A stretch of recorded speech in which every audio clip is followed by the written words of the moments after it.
group of friends fell apart last year. Even for a short time, it impacted me in huge ways. Everything was happening so fast that the next thing I knew, I was crying in front of my best friend and she was trying to comfort me. That itself made me realize that I couldn't live without my friends, and even if I could, I simply wouldn't enjoy my life without them in it.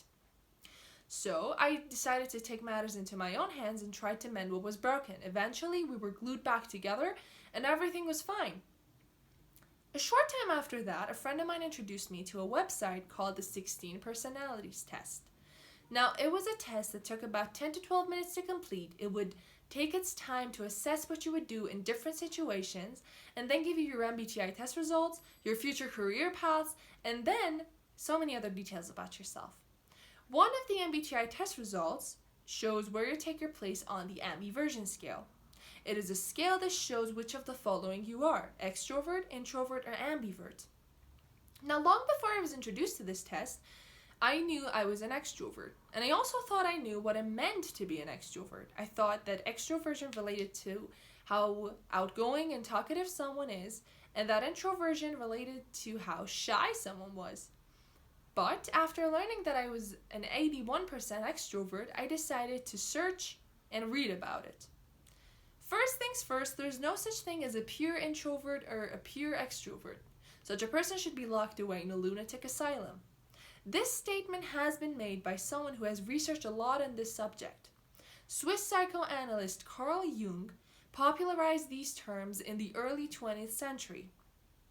Over the time that has passed, we have confused what it meant, and we have come to the conclusion that we must belong to one of these, and that's it. But what Carl was trying to say was that these are the extremes of the scale, and most of us probably belong somewhere in the middle. Now, what defines these terms? They relate to how we recharge our brains. An extroverted brain tends to recharge by being in loud crowds in large spaces around people they have never met before and around your group of friends. And they tend to lose energy by being cooped up and alone at home. Introverts, however, tend to gain energy by being alone, by being in their small group of friends, by being around their family, by reading, by writing, and they lose energy by being in loud places, by being around people they're not comfortable with and around people they have never met before. And also, ambiverts are the mixture of both. They can choose to be an extrovert or an introvert in different times of their lives.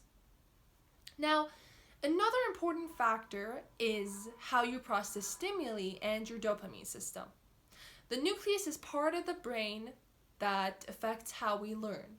Stimuli enters the brain of an extrovert. It takes a much longer path, goes through where touch, taste, visual, auditory, and sensory takes place. But in introverts, it takes a much shorter path. It goes through where remembering, planning, and solving problems is related to. Now, another important factor is your dopamine system. So the dopamine system works with neurotransmitters. We have 60 neurotransmitters in total, and one of the most important ones happens to be dopamine. Dopamine is processed as reward in the brains of extroverts. Extroverts receive external stimuli, and then their brain produces dopamine. It likes the dopamine it's given, so they seek external stimuli. Introverted brains, however, don't like the stimuli and the result it gives them, the dopamine, so they don't seek external stimuli. Now, another very important factor is environment. I'm going to explain this with an example. Max and Charlie are twins.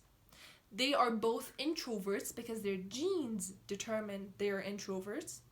Max is 5 minutes older than Charlie.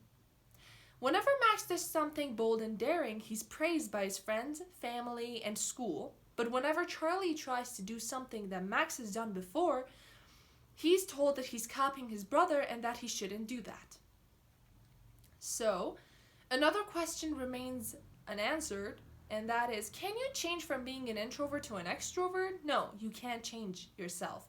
You cannot change your genes, and that itself means you can't change from being an introvert to an extrovert or an extrovert to an introvert. You can, however, change just as much as Max did. You can become a social introvert. You can become an ambivert, but you can't change from one thing to another. Now, when I decided to research on this subject, I realized that there are so many things that I don't know about myself. I may have peeled a single layer into my personality, but there are so many things that I haven't even wanted to discover, and I haven't researched about them, and there are so many things left unanswered about myself. So, I've decided to peel into my personality over the time, over the years of my life, to maybe I'll reach the core someday. Maybe I will get to where I want to. Maybe I'll know myself so fully that I have reached an understanding about who I am, and I know my strengths and weaknesses, and I know why I do certain things. So, I want you to also do what I have done. I want you to research about yourself. I want you to know more about your personality, about the variations it has. And lastly, I want you to peel into the Matryoshka of your personality to maybe get to the point that you know yourself better than anyone else.